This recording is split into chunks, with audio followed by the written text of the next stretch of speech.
Okay. Assalamu alaikum and good evening, everyone. Jamal Abdul Nasir here. Welcome to the second panel of PRC virtual conference. Out of all excellent research papers that the PRC received, our review board shortlisted 5 papers. 3 papers are going to be presented in this panel, and remaining 2 papers are going to be presented in the parallel panel. First, I would like to welcome the chairs of our panel. Our first panel chair, Dr. Muhammad Ali Bhatti, is an associate professor at Economics Department, Former Christian College University. Dr. Bhatti has well-rounded experience in teaching, administration, and research. His 30 years long and productive career of diversified teaching ranges from intermediate to PhD level. At FCCU, he has been teaching a variety of courses at baccalaureate, MSc, and MPhil level. His areas of interest includes econometrics, statistics, financial economics, Islamic economics, microeconomics, and macroeconomics. He has taught for more than 10 years as a visiting faculty member at the Department of Economics, School of Economics, Quaid-e-Azam University, Islamabad. Currently, he is a member of Board of Studies in the subject of Economics, University of Punjab, and Lahore School of Economics. He's also working as an editor of former Journal of Economic Studies, HSC recognized. He has worked as an advisor and a Punjab Higher Commission Education Department, representative to Punjab Public Service Commission for the selection of assistant professor, lecturer, subject specialist for economics for the HED Government of Punjab. Move to our second panel chair, Mr. Jawad Tariq is enrolled in PhD Sociology at ISCS University of Punjab. Before joining FCCU, Mr. Jawad Tariq has taught undergraduates and graduates at the University of Gujarat, Government College, University Faisalabad, University of Sargodha, Lahore campus, University of Central Punjab, FAST, National University of Computer Science and Emerging Sciences, University of Punjab, Government College, Government Islamia College, Kasur, Superior Law College. He has been a visiting lecturer at World Time Institute, Home Economic College, and Pakistan Naval War College, Lahore. He has 5 publications in HEC recognized journals. His teaching interests include sociological theory, aging, social policy, sociological research, and criminology. His research interest includes intra-party dynamics and its relation to political culture, social media, and its implications, organizational culture, and learning and problem of aged population in Pakistan. I would now like to welcome our speakers, Dr. Jamal Abdul Nasir, Mr. Sher Khan, and Ms. Adnan Kamran, who has not yet joined with us, but she will join shortly. And our guest and other participants. We welcome you all. Our first speaker, that's going to be Dr. Jamal Abdul Nasir, is a chairperson of Statistics Department at Government College, University Lahore. He has experience of 22 years. He has served in Institute of Management Sciences at BZU and Islamia University, Bhawalpur. He has an administrative experience as well, worked as a director QEC, worked as director campus Rahimia Khan, IUB. Director placement, he has done MSc, PGD, MPhil from Pakistan, and MSc Demography and PhD Statistics from University of Southampton, UK. He has published 80 research articles in well-recognized journals. Dr. Jamal's paper that he will be presenting today is titled Population Growth and Demographic Divided in South Asia. Dr. Jamal, over to you, please. Thank you. Thank you very much, sir, for giving us time. I will try to confine my presentation in the minimum time slot. And this is an empirical-based study. And if you kindly allow me to share the screen, that will be really kind.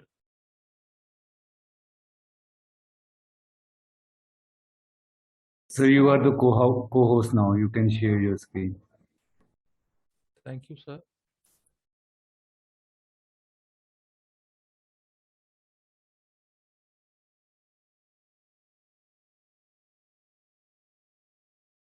Population growth and demographic dividend in South Asia. I will share few glimpses of these quantitative bits analysis that these regions are particularly full of new young generations and many working age peoples, and dividend definitely linked with the economic growth and the working age population of the society. And it is, of course, a time based window of opportunity for a country that they can harvest their own policy environment, provide policy environment to best harvest this. The idea is not old enough. Maximum work internationally have been done by the Bloom and different colleagues, that they started this with RAND publications, and again, it's a percentage for the working age and the total population growth. Why the main concern is in Asia? Asia is the largest and the most populous continent, and 1.7 billion lived in Asia, and its population is growing with the growth rate. So it's now the time is coming that stand-alone policies are been diverging in a different way. So I'm not going in detail. For example, the successful story of the European Union and really gives an idea that the policies should be integrated, should be merged through different ways. However, the main focus of concentration in this presentation is based on South Asia, and some glimpses will be given from the Central Asia as well, which I have not mentioned in my presentation, but I will show a few slides of Central Asia as well, so the matter should be understood in a more empirical way. Definitely, for such information, we need data. So we have used some reliable with good quality data from the United Nations, and we made some projections by making some taking some variables of, particularly with the growth related variable is the fertility rate, death rates, and for various countries, including Afghanistan, Bangladesh, Bhutan, India, Maldives, Nepal, Pakistan, Sri Lanka, and some Kazakhstan, Tajikistan also. The Central Asia countries are included. The main focus of our concern was the main technique was the mathematical technique, the projection technique. Cohort component method has been used. Even the more sophisticated models have been, techniques are available, but definitely as a baseline analytical work, so it's a good idea to start with this traditional technique. 5-year interval projections were computed till 2050 for every different country. And in addition to that, 5 different variants are used for these projections. This could be a possibility. I call it low variant, some minor variant, some moderate variant, some high and very high variant. So every variant comes based on certain values of by taking these variables. And in addition to these variants are based on the fertility assumptions as well. Like these are the growing populations, and it would be decent to assume that if the fertility increased by 10%, 20%, 30%, 40 or 50%, and it is a good idea that if we do not move beyond 50%, that's really give us a different picture of that. But my main presentation slides in the next few slides will be based on the moderate versions. That this is more compromised version. We all of know the situation of population and the projected population of these various countries, and we can see that what is happening in this region, and this Pakistan is really catching up among the other neighboring and regional countries, but India is quite different, and the other countries are really working is making the progress. The main idea is the working age population, which is being assessed through by subtracting from the total population the non-working population. So it's a kind of very simple graph on the non-working population of South Asian region, and it seems that how the time-based things are moving up. And moving straight forward, a little tricky, a little difficult slide that which will not give you a clear idea of the projected demographic dividend for Pakistan, Nepal, Maldives, Iran, India, Afghanistan, Bangladesh, Bhutan, and Sri Lanka. And there are some positive signs and there are some negative signs. These positive and negative signs have certain meanings. I want to make the idea much more clearer in the next slide, so the same information could be shown in a different way. Here are the 4 different window of demographic dividend, time window for the demographic dividend. For Afghanistan, for Pakistan, for Nepal and Iran. And very different behavior has been observed in Afghanistan. In the earlier talk today, sessions, that on different parameters, the Pakistan and Afghanistan seems to be similar, but still as well as the demographic dividend is concerned, it's quite different. Like Afghanistan having such a political unrest, definitely, and the other continuously involved for the last 4 or 5 decades in a warm-up situations, and having this population have a very, very big window of opportunity under the moderate version as compared to Pakistan. Pakistan still have the time to go to re-up its demographic dividend until 2035. I do remember a very old paper by Durra Nayab. She come up with an idea that the Pakistani dividend is going to be shifted into a demographic danger, demographic threat. So it's an empirical understanding. As far as Nepal is concerned, that it has a very lot of time is remaining for Nepal, but Iran is very soon has to finish up its demographic dividend. And you can observe by comparing these 4 different countries that what are the successful stories for Iran. Iran is a very successful story in terms of family planning. In terms of family planning, achieving the total fertility rate near to the replacement level is really a remarkable shift of the population, and controlling the growth of the population by different strategies. So these strategies are beyond the discussion of this discussion. So I want to keep my focus on, again, the window 1. Let us shift on another slide. Maldives behavior is again a very unique and the different one. Its window is going to be closed after such a long time. It has more time remaining, but India, which is again ahead than Pakistan. Pakistan window of opportunity, even Pakistan is again a more populous country, and it's approaching on the last 10 years, it shifted the rank from the 7th, 6th to 5th in the world.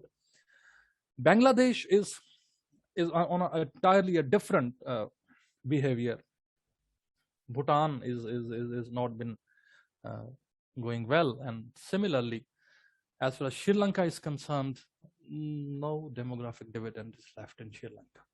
They have achieved, they have passed on their demographic dividend. And 3 more evidences on Kazakhstan, Tajikistan, and Kyrgyzstan. You see, they are again enriched with the demographic dividend. Only exception is with the Kazakh people, but Tajik and the Kyrgyz populations are still having their rich demographic dividend. So these positive signs that which I just mentioned in the previous 3 slides that before, So this give an idea that what is happening in this region. And I want to comment on, by moving forward and backward, that the dividend shift or this time window behavior for these 12 different entities are quite different. It gives a different story. It gives a different message that really need to be understood. However, a little moving forward, two more countries, Turkmenistan and Uzbekistan, that again, Turkmenistan is much better as compared to Uzbek,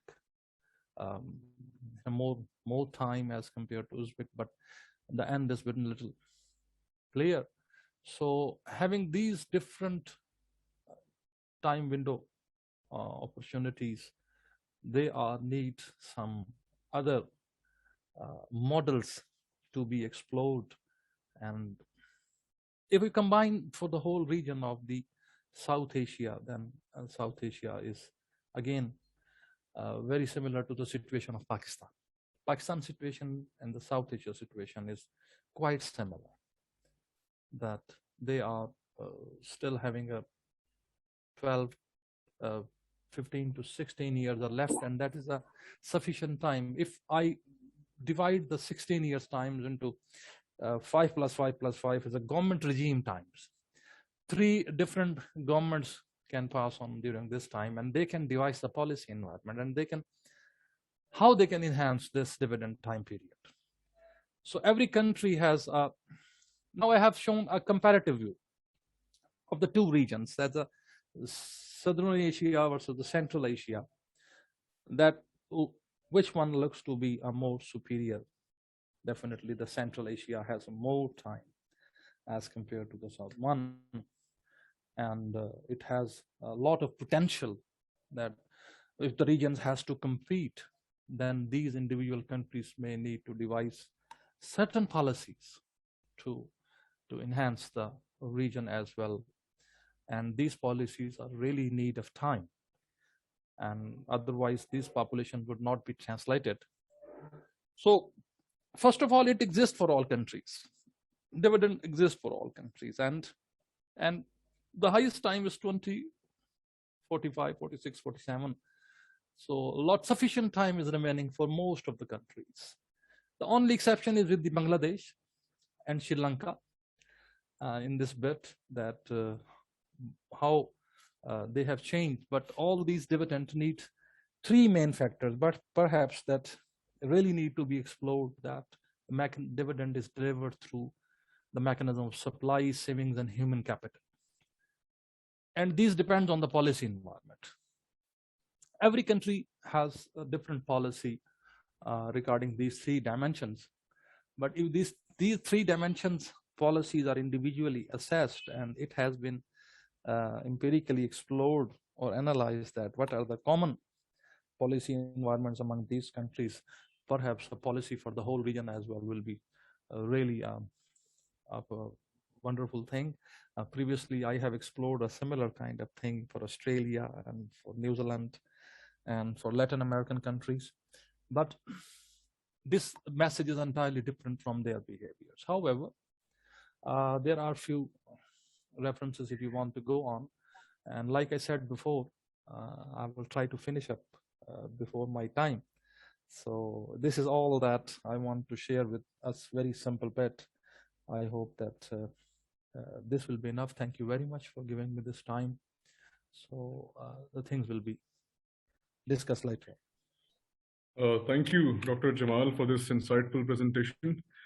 We are now open for the questions. If somebody has any question for Dr. Jamal, you can raise your hand, or you can share your question in the chat box, and we can read that out.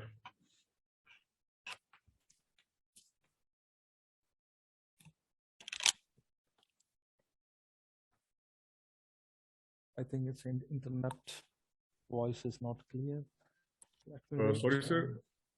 Am I not audible? Mr. Rizwan Ahmed has raised his hand, sir. I think he has a question for you. Sir, please, you can mute yourself. Unmute yourself, please. Okay. So my question is how your study is different from other countries, because demographic dividend is calculated by Bloom and Canning and Durenayap, etc. So how your study is different?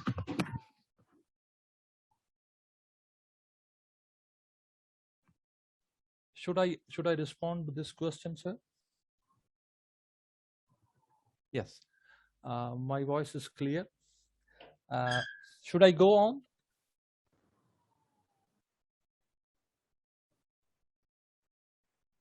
Yes, sir, please.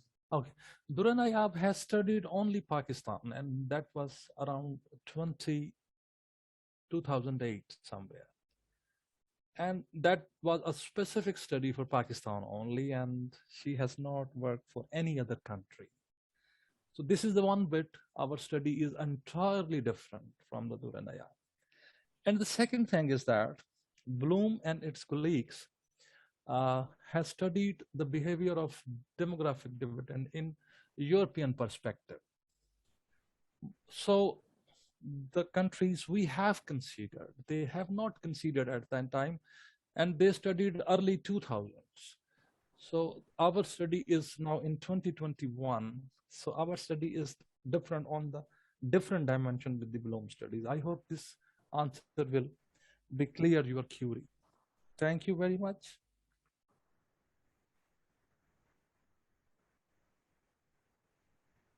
Thank you, sir. If anyone else has any question for Dr. Jamal, please come forward. Or if no, we can just move ahead.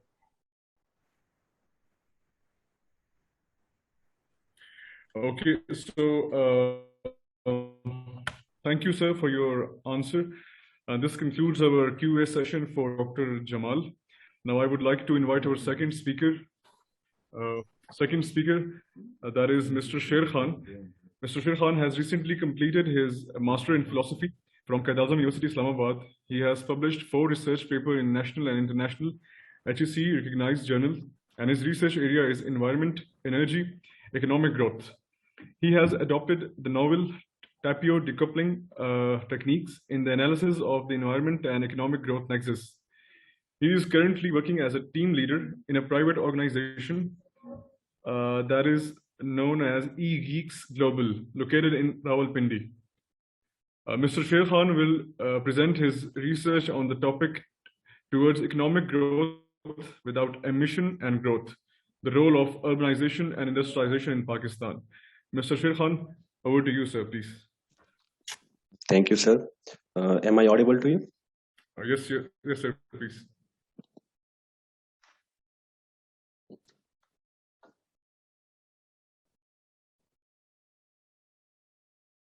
You can proceed, sir.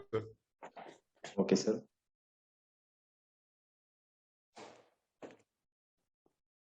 Is the slide are showing?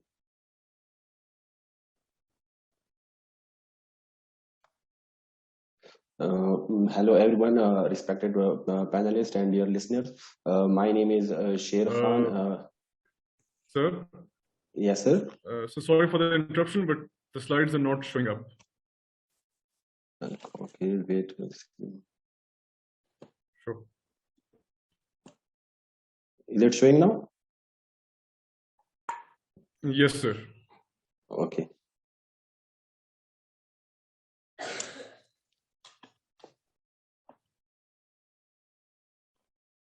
Okay, so now I will start my presentation.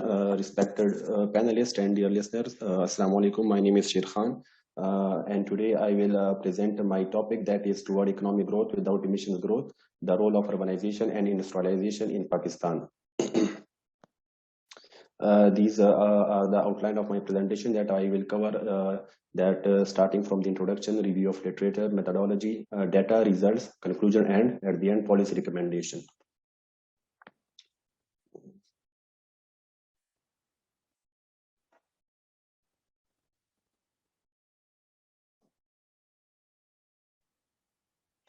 Global warming is an alarming threat that results from the increasing volume of greenhouse gas emissions and poses a serious threat to all the living organisms. According to the study of Majid and Mumtaz and other co-authors, primary energy consumption from the population is considered one of the major sources of the increased level of GHG emission. As per the study of Khan and Majid, GHG emissions are responsible for a 95% increase in global climate change. Furthermore, the report of British Petroleum also mentioned that developing countries exhibits an increase in GHG emission by 6.1 raised to 109 tons. In the continuation of the introduction, I will further proceed that urbanization is also considered one of the main driving factors of GHG emissions, which affects the environmental quality and economic growth of the country. It is mentioned by the United Nations in their report that the world urban population reaches up to 50% of the world, while during 1975 to 2007, world's population rises from 1.52 to 3.29 billion. Further, it is also that the world population will be increased up to 6.4 or 6.4 billion up to 2050, which will result in severe climate change and depletion of natural resources. The study of the author also further mentioned that 78% of the global energy-induced CO2 emission is due to the urban energy consumption. My topic is basically delinking or is related to the decoupling of the economic growth from environmental quality. So I will also share some information regarding the delinking or decoupling of the economic growth from the paramount factors. The discussion on the paramount factors of economic growth and their impact on the climate change emphasizes the need of delinking economic growth from environmental impact, as economic growth is considered to be the key factor behind climate change. Similarly, Organization for Economic Cooperation and Development first proposed the decoupling phenomena as a mechanism of breaking the link between economic growth and carbon dioxide emission. One of the significant contribution has been made in the decoupling analysis by Patricio Tapio when he proposed Tapio decoupling indicator and divided it into 8 subcategories, that is recessive decoupling, recessive coupling, expansive coupling, weak negative decoupling, weak decoupling, expansive negative decoupling, strong negative decoupling, and strong decoupling. United Nations Environmental Protection also elaborates the usefulness of decoupling phenomena in a delinking economic growth from environmental impact. So these are basically the research objectives of my study. The first objective is there to identify the decoupling status between carbon dioxide emissions and economic growth in the case of Pakistan during the 1980 to 2018. To examine the impact of industrialization and urbanization on the decoupling of economic growth from CO2 emission in the case of Pakistan. Moving forward towards the literature review, the global climate change driven by a disastrous increase in GHG emissions provoked concerns of world leaders to decouple economic growth from environmental hazards. In terms of industrial performance, nations are ranked according to their industrial growth. In a 2015 report by the United Nations Industrial Development Organization, Pakistan has ranked 80th in the 148 global countries. In this respect, Rahim and Ogobe stated that industrialization leads to an increase in CO2 emission. Furthermore, Khan and Majid also analyzed the ASEAN region, and the results show that the population growth is also one of the main factors which leads to the increase in carbon dioxide emissions. The current slide further continues the literature review of the research as the author examined the impact of urbanization on the environmental condition.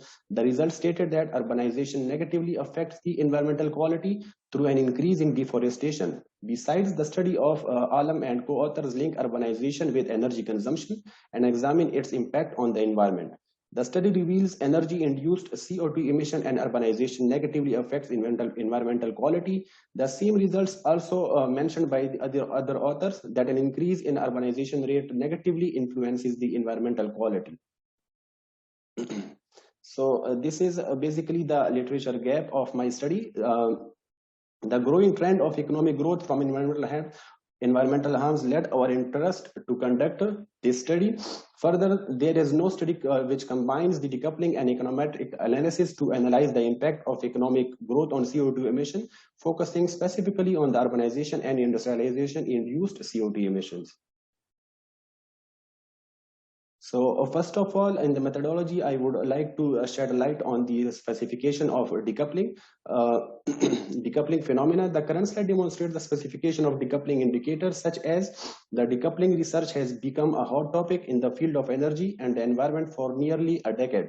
The first model of the decoupling is proposed by the Organization for Economic Cooperation and Development in 2002. The second model, we can say that is the expansion in the first model, was presented by Petru Tapio in 2005, which is based on the elasticity index and gives a clear decoupling status between economic growth and environmental impact. There are some lackings in the OECD model, such as base year selection greatly affects the assessment results of the OECD model.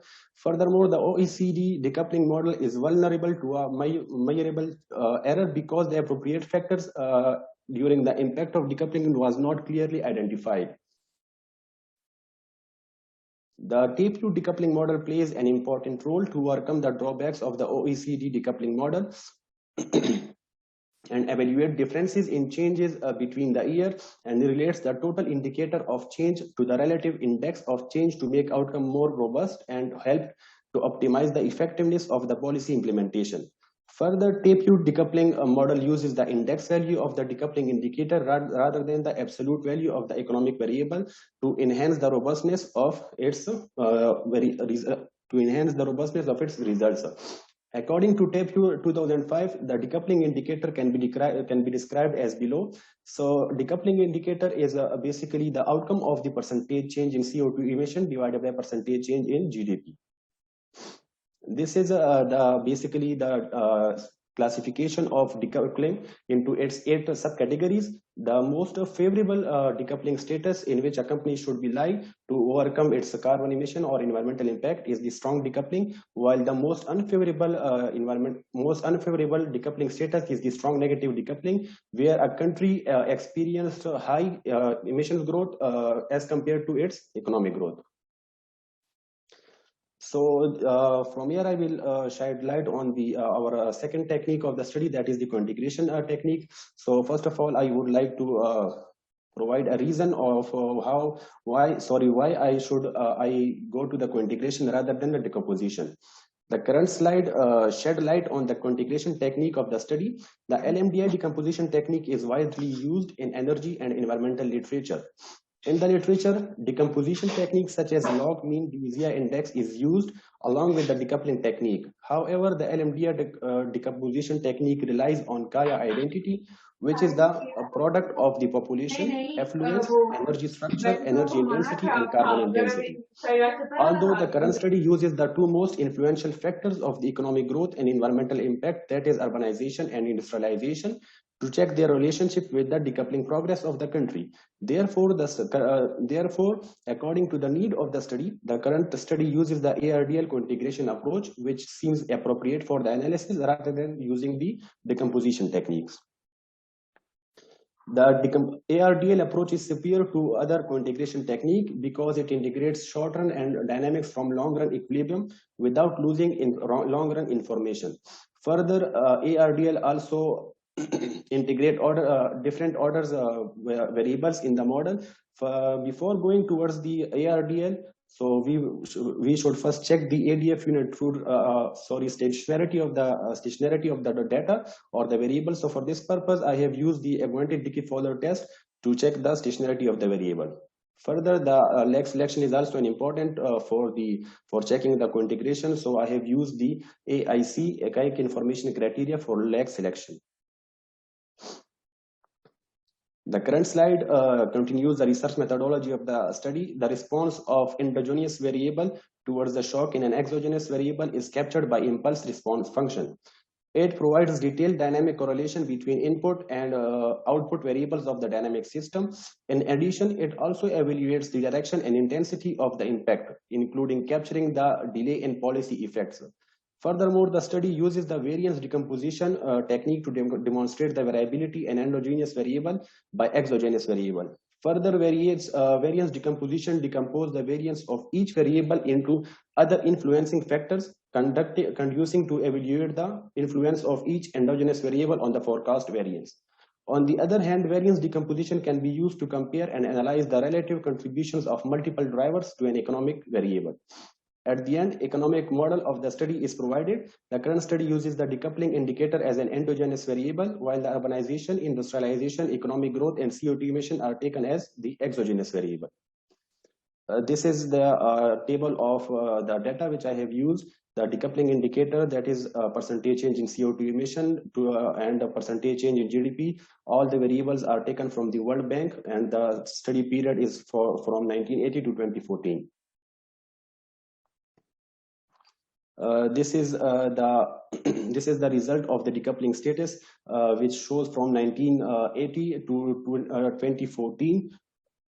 1979, taking 1979 as a base year. So if you can see that there are Pakistan mostly experienced the expensive negative decoupling status, while three other decoupling status are also observed in Pakistan, that is expensive coupling, weak decoupling, and strong decoupling.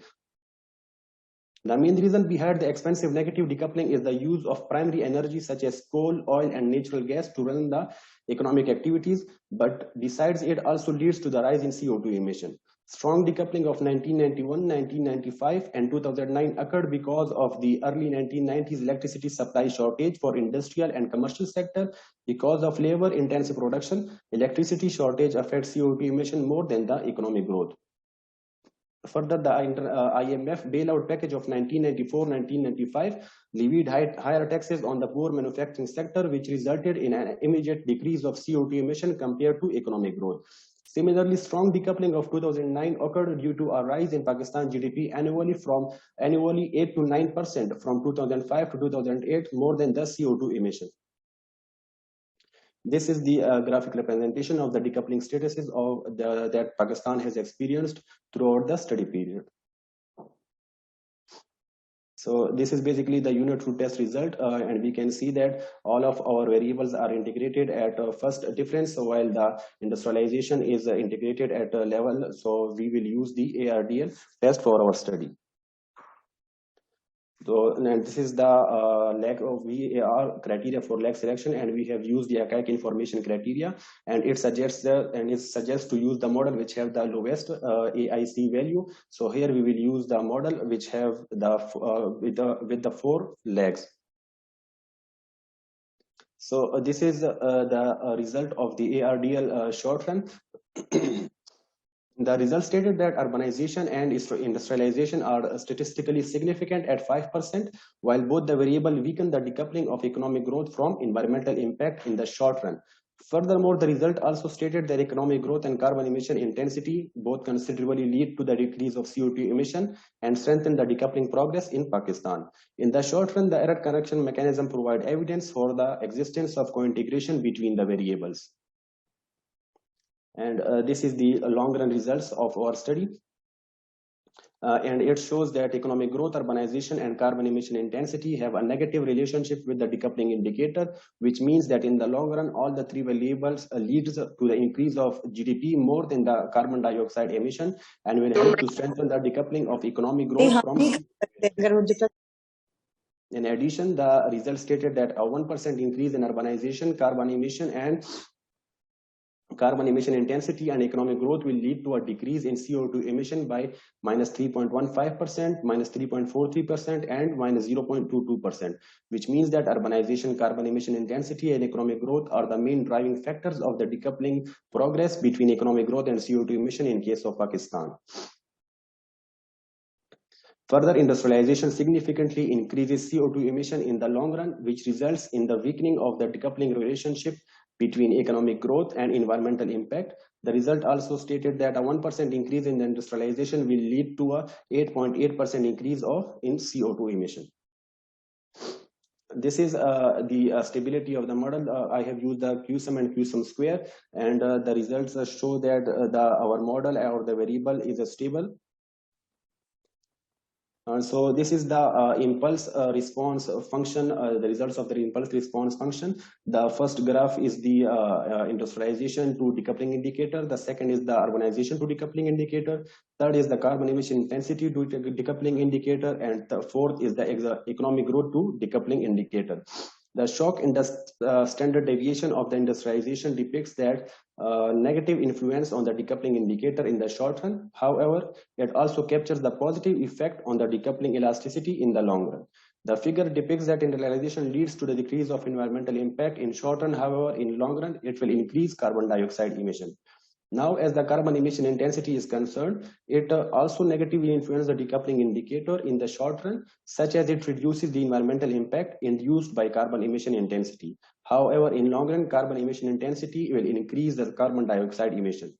Moving towards the urbanization, the effect of shock in the standard deviation of urbanization on decoupling indicator depicts that in short run, urbanization will lead to increased environmental harms. However, in long run, it shows decrease in the urbanization induced environmental impact. The impact of shock in the standard deviation of economic growth have a mixed impact on the decoupling indicator, depicting the increase in the decoupling elasticity in the short run and then increase in the intervening years. But in the long run, it again tends to decrease the decoupling elasticity. So this is the variance decomposition result. The table demonstrates that contribution of the exogenous factors to the variance of the decoupling indicator. I will start from the second row. The second period shows that industrialization contributes about 1.7% to the change in the variance of the decoupling indicator and held the most influential factor among other throughout the study period. The second most influential factor that contributes to the change in the variance of the decoupling indicator is the carbon emission intensity, which significantly contributes from 0.8 in the short run to 27% in the long run to the variance of our dependent variable. And shows continuous rise throughout the study period. After the industrialization and carbon emission intensity, urbanization and economic growth contribute to the change of the variance of DI in between 0.2 to 0.1% throughout the study period. The most influential factor of the decoupling indicator in the case of Pakistan is the carbon emission intensity and industrialization. These are some of the conclusion points and policy recommendation of my study. The current study concluded the presentation. This slide, conclude the presentation. The study uses the time series from 1980 to 2014 to analyze the relationship between the decoupling indicator and its paramount factors. The decoupling in the result stated that Pakistan experienced 4 decoupling statuses, that is expensive negative decoupling, weak decoupling, strong decoupling, and expensive coupling. Pakistan, I have also mentioned that why Pakistan experienced strong decoupling in 1991, 1995, and 2009. So I will further move towards the ARDL results. So the ARDL results depict that all the variables are statistically significant at 5% level. The short-term results of ARDL suggest that urbanization, industrialization weaken the decoupling progress, while economic growth and carbon emission intensity strengthen the decoupling progress in Pakistan in the short run. The long-run results of the ARDL demonstrates that economic growth, urbanization, and carbon emission intensity strengthen the decoupling progress, while industrialization leads to the increase of environmental impact and restrict the decoupling progress of economic growth from environmental impact in Pakistan. Furthermore, the impulse response function results demonstrate that economic growth, urbanization, and carbon emission intensity have a significant impact on the decoupling of economic growth from environmental impact in both the short as well as long run. All 3 variables tend to strengthen the decoupling progress in the short run and long run. However, in some of the intervening year, they also restrict decoupling progress in Pakistan. As far as industrialization is concerned, it tends to decrease decoupling indicator in the short run and leads to an increase in the long run. This demonstrates that industrialization helps to decrease environmental impact in the short run, but leads to an increase in CO2 emission in the long run. Further, the variance decomposition result suggests that industrialization followed by economic growth and carbon emission intensity significantly contributed to the change in variance of the dependent variable. Urbanization has the lowest contribution to the variance of the decoupling indicator. However, industrialization held the most influential factor which make changes in the variance of the decoupling indicator throughout the study period. So these are the some policy recommendation from our study. The study suggests that the improvement of technology in the industrial sector will help the industrial sector to reduce its environmental impact. Therefore, the current study suggests that the government should propose and implement renewable energy and environmental friendly technology in the industrial sector to enhance the efficiency and effectiveness of the sector in terms of environmental impact and productivity. Furthermore, urbanization is one of the main factor which increases the environmental impact in Pakistan. So I will suggest here that government should improve the public transport system in urban areas to reduce energy consumption and emission by the private vehicles. The third policy of my study is for the government, that the government should focus on the urban forest, so to reduce the environmental impact that is occurred from the energy consumption in the urban areas. So this is all from my side, and I will end up my presentation with the quote that population growth is one of the primary source of environmental damage. Thank you so much. Thank you, Mr. Sher Khan, for your very insightful presentation. I would now like to invite the audience to ask questions. Participants are requested to raise your hand. If they have any question, I'll unmute them.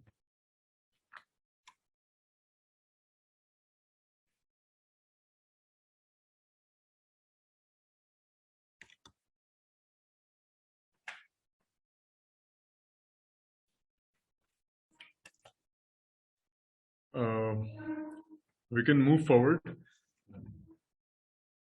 Sorry. Oh, okay. So Sir Jawad has a question. So please. Thank you, Doctor. I have a question from Sher Khan sir.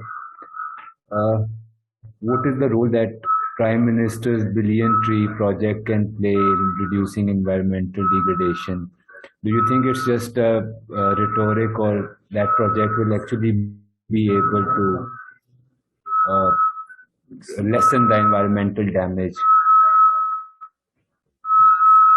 So, may I answer the question?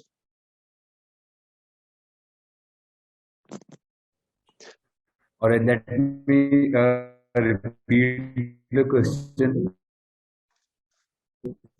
Billion Tree Tsunami Project Yes, sir. will lead to reducing the environmental damage that has taken place because of urbanization. Yes, sir. जो prime minister की campaign है million tree की, या जो billion tree है, तो उसका impact हमारे एनवायरनमेंट पे होगा. लेकिन जो हमने अपनी डेटा लिया हुआ, हम जो है ना पास डेटा पे बात करते हैं, लेकिन जो अभी बिलियन ट्री सुनामी है वो उसका जो इम्पैक्ट है वो मे भी हमारे पास लॉन्ग टर्म में आ जाए. लेकिन शॉर्ट रन में तो जैसे हमारे पास जितनी अर्बनाइजेशन जिस स्पीड से बढ़ रही है, हमारे पाकिस्तान में जितनी सोसाइटीज बन रही है, उसकी वजह से जो फॉरेस्ट है डिफोरेस्टेशन हो रही है, तो उसके बदले में जो बिलियन ट्री सुनामी है उसका भी इम्पैक्ट मेरे ख्याल से फिर उतना नहीं आएगा कि जितना होना चाहिए था. अगर हम ये अपनी अर्बनाइजेशन की जो है उसको प्लान करें, और ये जितनी भी सोसाइटीज बन रही है उसमें अगर हम अर्बन फॉरेस्ट का जो पॉलिसी है वो भी लगाएं, जो कि मोस्टली डेवलप्ड कंट्रीज में होती है, क्योंकि वहां पे इंडस्ट्रियलाइजेशन ऑर्गेनाइजेशन इतनी ज्यादा हो गई है कि उनके पास फॉरेस्ट के लिए जगह नहीं है, तो फिर वो अर्बन फॉरेस्ट की तरफ जा रहे हैं. जापान में भी ये चीज अप्लाई हो चुकी है, और इस चीज की वजह से जो अर्बनाइजेशन और अर्बन एरियाज में एनवायरमेंटल क्वालिटी है उसको इम्प्रूव किया जा रहा है. Thank you, sir.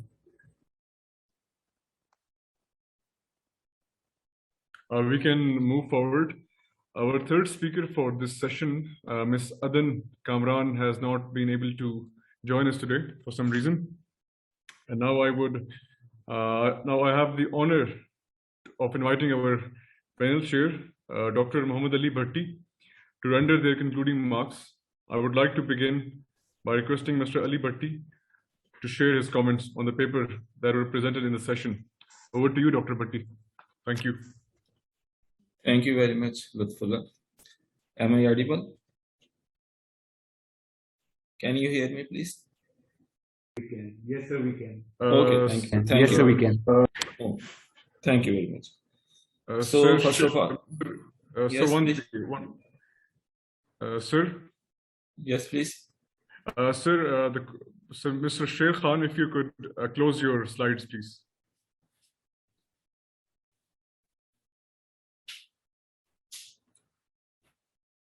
Thank you, sir. So please carry on, sir. Okay, thank you very much. First of all, thank you for giving me this opportunity. This is really an honor for me. So we have two papers today. First, I will comment on this second paper from Mr. Sher Khan. Its title was Toward Economic Growth Without Emissions Growth, the Role of Urbanization and Industrialization in Pakistan. Dr. Tariq Majid, I think from Quaid-e-Azam University, and Mr. Sher Khan, both are from Quaid-e-Azam University, authors of this paper. It is a well-timed paper. The topic is of very high importance, and the subject is under a lot of discussion nationally and internationally. The global world intends to curb CO2 emissions up to a threshold level of 1990s. As the environment has impact on welfare through human health channel and sustainable development channel. So the authors deserve my sincere congratulations on investigating this topic. The paper uses Tapio decoupling analysis, Johanson cointegration, impulse response function, and variance decomposition analysis. The study sets two objectives to achieve. The first is to identify the decoupling status between CO2 emission and economic growth in case of Pakistan during 1980-2018. And second objective is to examine the impact of urbanization and industrialization on the decoupling of economic growth and CO2 emission in case of Pakistan. The study concludes that according to the Tapio decoupling, Pakistan experienced expensive negative decoupling throughout the study period. Moreover, the IRF and the co-integration results suggest that economic growth, carbon emission intensity, and urbanization strengthen the decoupling, while the industrialization weakened the decoupling of economic growth from environmental impact. I have some comments and observations on this study. First of all, in equation 1, the dependent variable is decoupling indicator. Having industrialization as a percentage of GDP and economic growth demands some attention. If the purpose was to capture structural transformation, then it would have been better to include agri-industrial services sector on the pretext that former and the latter are less emitters. In the long run, results, table 7, show urban population, carbon intensity, and economic growth will strengthen decoupling. What is the theoretical justification of these results? Particularly, increase in carbon intensity leads to strengthening decoupling. I am unable actually to understand this. The variable like technical progress, improvement in energy efficiency, environmental regulations are missing in this study. There is a need to put policy variables in regression so that the reader could know the decoupling is due to a deliberate policy action or just because of change in numerator denominator for some reasons.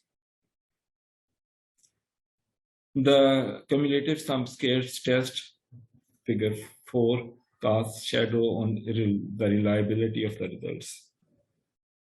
I would suggest that robustness can be checked by changing the sample size or including a potential variable so that confidence on the reliability of the results could be established.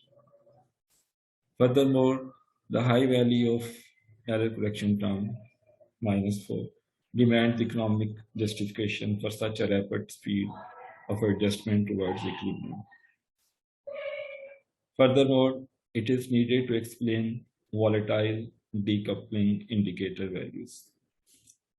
Authors have also used impulse response function. However, these responses are not aligned with the research objective. For example, response of industry to shock in decoupling indicators. In figure 5, actually, if you look, impulse response function, response of log of industrialization to DI, whereas he has written, and actually what happened that we study the response of the dependent variable to the shock in the independent variable. So here DI is the dependent variable and industrialization is the independent variable, but the figure shows that the response of industrialization to DI and similarly response of urban population to DI and so on. Is it some typo error or there is some problem with this chart? Overall, the paper highlights an impressive issue and the author deserves my sincere congratulations on the conduct of this study. These are my comments for the first, and regarding the second by Dr. Jamal Nasser, it was a very beautiful and informative study. The topic is very important. The presentation was very nice. I have just a few comments. For example, in figure 1, the author has combined all the countries in one figure, which includes India, Pakistan, Maldives, Bhutan, and so on.